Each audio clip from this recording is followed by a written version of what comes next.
した記憶の残像に限りないダッシュハウの手優しき頃よのハウテ Et c'est Jean, c'est Maxime, c'est un plaisir de vous retrouver aujourd'hui pour un animé un peu spécial puisque bon, je vous parle, il est actuellement 2h20 du matin, nous sommes un samedi 18 octobre 2020 et voilà, et au lieu de dormir, j'ai eu la bonne idée de lancer cet animé qui n'était pas prévu au programme, enfin pas tout de suite, je ne comptais pas à la base vous le critiquer tout de suite, mais voilà, mais j'ai sauté sur l'occasion, je me suis dit, ah oui c'est vrai, il est là. Et franchement, ça valait le coup. J'ai passé 40 minutes de gros kiff. Et je m'en vais vous conter les exploits. Non pas les exploits, si les exploits de ces deux premiers épisodes. Et pourquoi j'ai absolument superbement bien kiffé ces deux premiers épisodes d'Akudama Drive disponibles chez nos amis de Wakanim. Et je vous propose, avant de vous donner l'eau à la bouche, en vous expliquant un peu pourquoi j'ai kiffé ces deux premiers épisodes. En tant, il est vrai que grand fan de Danganronpa déjà, de base, je vous le mets comme ça vous savez un peu comment je suis sensible à ce genre d'animation, ce genre de personnage. On y reviendra par la suite, le pourquoi du comment, qu'est-ce que j'entends par ça. Donc si vous n'êtes pas fan, peut-être que vous n'aurez pas le même avis que moi, évidemment. En tout cas, ça vaut peut-être même si c'est pas le cas, ça vaut peut-être le coup, pardon, oh là là, le mec n'arrive plus à parler, ça vaut peut-être le coup que mon avis soit entendu quand même. Je vous propose donc de vous lire la synopsis, puisqu'elle a l'intérêt, parce que d'habitude je fais jamais ça, mais là elle a l'intérêt de ne pas trop spoiler et de ne pas vous niquer un peu l'expérience des deux premiers épisodes, du visionnage des deux premiers épisodes, ce qui serait dommage puisque c'est vraiment l'histoire et le côté, les événements qui s'enchaînent qui font que les deux premiers épisodes sont si bien également, avec d'autres choses dont je vais vous parler juste après, que ça serait vraiment dommage de vous balancer tout. Donc je vais lire la synopsis pour une fois, vu qu'elle est bien faite. Donc ça nous dit: il y a longtemps, une guerre opposant la région du Kanto, on embrasse Sacha, à celle du Kansai, a divisé le monde. Suite à cette guerre, le Kansai est devenu un État indépendant. Cependant, le gouvernement et les forces de police ont perdu en puissance, causant ainsi une soudaine hausse de la criminalité. Ces nouveaux criminels se font appeler Akudama. Et donc, on se retrouve dans un animé qui clairement, le créateur, il y a le chapeau juste au-dessus de la synopsis qui nous dit il s'agit d'une série animée originale de Kodaka Kazutaka, le créateur du jeu Danganronpa. On y est en plein dedans. Pour moi, au bout de 2 minutes de visionnage, je me suis dit bordel, c'est un mélange entre Psycho Pass et Danganronpa. Et franchement, quand je me laissais au bout de 2 minutes, je me suis dit au début, t'avais ma curiosité, maintenant t'as mon intérêt, gros, pour reprendre un célèbre mème avec DiCaprio. Non, mais franchement, les amis, comment vous présentez ça ? Je vais quand même vous faire une petite, vraiment très très rapide. C'est l'histoire d'une jeune fille qui est un peu une PNJ de base, qui n'a jamais fait rien de mal de sa vie. Je ne dis pas que tu es un PNJ si tu n'as jamais rien fait de mal de ta vie, c'est pas ce que je dis, je n'encourage pas le crime sur cette chaîne. Je dis juste que elle a vraiment les valeurs de la gentille, quoi. Et c'est normal quand on connaît un peu l'univers de Danganronpa, du créateur, c'est souvent très très manichéen. Voilà, espoir, désespoir, vous-même, vous savez. Et du coup, cette jeune fille, par une série de quiproquos, / coups du sort, tout ce que tu veux, va se retrouver du coup dans une organisation plus ou moins random, créée de façon random, d'Akudama, du coup, donc des génies du crime, et oui tout simplement du crime. Et du coup, ce qui fait, on peut entrer déjà dans le sujet, ce qui fait la force de cet animé, c'est que justement c'est le créateur de Danganronpa, et ça se ressent dans le sens où vous vous souvenez dans Danganronpa, ou ceux qui ne s'en souviennent pas parce qu'ils n'ont pas vu, je vais vous le dire. Ce qui faisait la force d'un Danganronpa, c'était les personnages qui étaient très très clichés, puisqu'on avait le droit au génie du baseball, au génie des yakuza, au génie des enquêteurs, et au génie de la chance, voilà, tous ces trucs. Et ils avaient du coup comme trait caractéristique principal d'être en rapport avec le génie, quoi, son talent qui était mis dans limite sous-titré dans le petit chapeau, tu vois, comme un peu une interview BFM en dessous, tu vois. Et là, c'est un peu la même chose. C'est-à-dire que vous avez les Akudama, c'est souvent, t'as le mec, le meurtrier, le bagarreur, l'arnaqueur, le coursier, tu vois, tout ça. Le docteur. On embrasse tous les docteurs, on ne me demande pas pourquoi, mais voilà, il y aura un docteur ou plutôt une doctoresse hein, dans cette histoire, je ne sais pas pourquoi, mais en tout cas c'est bien trouvé au contraire, et du coup c'est ça qui fait la force, puisque c'est fait de façon, enfin les personnages du coup sont assez clichés, mais c'est fait de la bonne manière, c'est-à-dire que l'auteur te dit, ok, je sais que c'est cliché, je vais en abuser exprès pour un, te faire rire, et deux, me servir en mettant tous ces personnages en liaison. Excusez-moi les amis, une cacahuète sauvage remonte dans ma gorge. Eh mais c'est la... Je vais vous raconter un truc, j'avais déjà préenregistré cette vidéo, j'avais commencé et cette cacahuète m'avait déjà détruit. Hein. J'avais cru que je l'avais tuée, mais elle résiste la conne, elle ne veut pas aller dans mon estomac. Je reprends mon souffle. Je disais donc, c'est en mettant en relation tous ces personnages du coup très clichés qu'en ressort une alchimie, des séquences d'humour vraiment stylées, bien écrites, des espèces de running gags, tout ça. Et voilà, et chaque personnage sur le papier très cliché s'imbrique et donne quelque chose de très très stylé. Et c'est une des grandes forces d'Agarampa.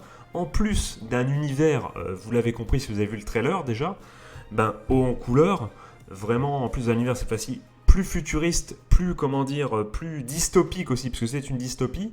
On emploie les termes, on est comme ça les gars, ouais, on se balade un peu, on joue avec la langue française les amis. Donc dystopie, pour ceux qui ne savent pas, c'est le contraire d'utopie.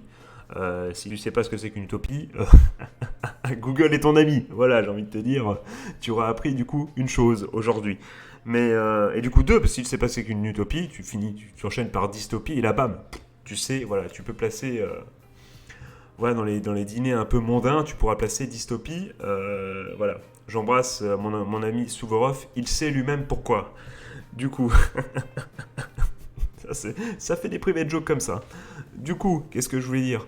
Donc effectivement, ce monde, hein, voilà, il y a tout ce côté, cette coloration, comment dire, c'est une carte postale, tu reconnais la patte tout de suite, tu vois. Et ça qui est génial, c'est que un peu d'originalité, bon sens. C'est-à-dire qu'on te met un truc qui ressemble à rien d'autre cette saison, mais il y a quand même des repères communs avec quelque chose que tu connais et que pour moi j'ai apprécié, tu vois. Donc c'est stylé. L'auteur nous fait quelque chose de complètement différent sur le papier avec ce qu'il connaît, ce qu'il maîtrisait déjà. Et c'est très très stylé. Franchement, j'ai adoré. Même les OST, la musique, tout ça, c'est impeccable. L'ambiance, est super stylé.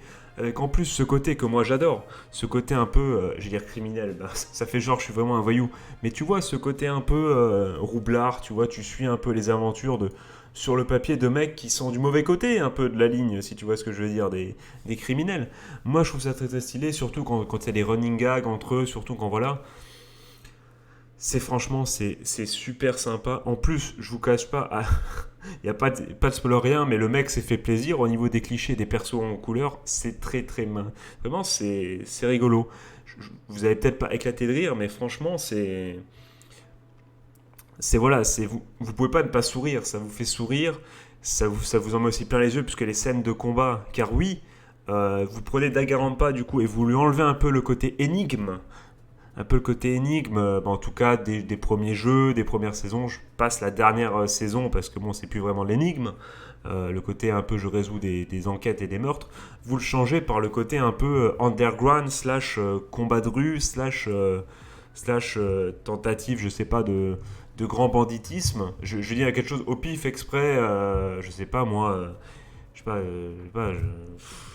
les cow-boys qui attaquaient, je sais pas, les calèches, tu vois, je n'en sais rien, je dis n'importe quoi, mais tu vois un peu ce genre je vais dire d'attentat, mais c'est pas le terme évidemment, parce que ça nous rappelle des trucs beaucoup plus sombres que ça.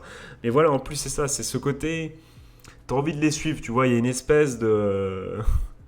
En plus, c'est tous les persos s'opposent, c'est super bien écrit. Je vous le conseille, vraiment, ça change. Les deux premiers épisodes que j'ai vus sont vraiment superbement bien écrits, réalisés, et franchement, ils m'ont fait kiffer. Après, ce que j'aimerais vous poser comme question, c'est vous, est-ce que du coup, le fait que ça soit, quand vous avez vu que ça allait être dans le style d'Agarampa, vous vous êtes dit, oh non, oh oui, ou est-ce que, je connais pas, ou est-ce que je m'en fous, tu vois. Avec quel préjugé vous arriviez au moment de lancer cet épisode si vous l'avez lancé? Si vous ne l'avez pas lancé, pourquoi? Tu vois le mec plein de questions, j'ai plein de questions. Et si vous ne l'avez pas lancé, est-ce que cette vidéo vous donne envie de le lancer? Et enfin, Et comme ça, raconte-moi un peu ton histoire. Et si tu as vu ces 2 premiers épisodes, du coup, qu'en as-tu pensé, mon ami? Est-ce que tu es aussi hypé que moi? Puisque bon, moi, on va pas se mentir, moi, effectivement, c'est... Tout est bon, j'ai envie de dire, le mec, c'est comme quand ton père te disait t'aimes ça? T'aimes ça? Et bien, ce que je t'ai fait à manger, c'est le mix des deux. Donc, ferme-la et bouffe. Tu vois un peu le genre. Ben là, c'est ce que je te dis aussi. Enfin, c'est ce que je me dis à moi-même. J'aime ça, et hop. Il se trouve que contrairement à ce que me faisait mon père, ce que me fait toujours d'ailleurs mon père, cette fois-ci, c'est vraiment bon. Le mélange est vraiment bien, tu vois. Donc, euh, donc franchement, c'est hyper sympa. Du coup, je réitère un peu ma phrase hein, qui résume peut-être un peu trop vite, mais qui franchement doit vous donner des raisons de regarder. Du coup, c'est effectivement un mélange de Danganronpa et de Psycho Pass. Voilà, tout est dit dans l'univers entre guillemets, puisqu'il n'y a pas cette lourdeur, vraiment cette lourdeur incroyable qu'avait Psycho Pass, et c'est le mélange des deux avec quand même un côté beaucoup plus marqué dans la relative légèreté entre guillemets de Danganronpa. Tu vois ce que je veux dire, face à Psycho Pass, c'est quand même pas non plus la joie de vivre incarnée cet animé, enfin cette œuvre. Du coup, voilà les amis. J'espère. Alors que là, je viens d'avoir un flash. Je cherchais, je cherchais, mais je me disais, mais bordel, le mec qui a fait Hitman Reborn, qu'est-ce qu'il a fait d'autre? Et ben, c'est lui qui a, mec ou fille, je sais plus hein, d'ailleurs, hein, ou femme. Ben, il me semble que c'est pas d'ailleurs cette personne qui a fait du coup Psycho Pass. Je viens de capter. J'ai eu un flash comme ça. Je dis bordel, mais c'est ça qu'elle a fait ou que cette personne a fait aussi. C'était Psycho Pass, je crois bien. Dites-le moi dans les coms si j'ai des conneries ou pas, évidemment. Du coup, si vous n'avez pas essayé, même si vous n'êtes pas fan de Danganronpa, essayez quand même, parce que franchement, cet animé, ce qui est cool, c'est que même si le style un peu Danganronpa te plaît pas, ça peut te plaire quand même, parce que ça parle de toute autre chose, les amis, de toute autre chose, et franchement, c'est un petit côté un peu... Aïe, je me suis cogné, je me confesse, même si bon, je pense que j'ai pas besoin de me confesser, vous l'aviez entendu, il y a un petit côté, franchement, équipe qui se crée un peu, bande d'ennemis, amis, tout ça, qui franchement est toujours super sympa à suivre. Et je tenais à dire, spoiler, pas spoiler du tout, mais spoiler pour. Enfin, sur Ah, j'arrive plus à parler. Putain, tout ça pour dire une connerie, je vais niquer le rythme de ma vidéo. Voilà, j'ai recommencé 2 fois cette vidéo, donc je suis très très content d'arriver au bout, puisque la première fois j'avais enregistré entièrement cette vidéo, mais je m'étais planté de scène, du coup j'avais mis une scène qui n'avait rien à voir. Voilà, ce qui était quand même totalement con. Et également les amis, la deuxième fois j'ai failli m'étouffer du coup avec cette fameuse cacahuète une première fois.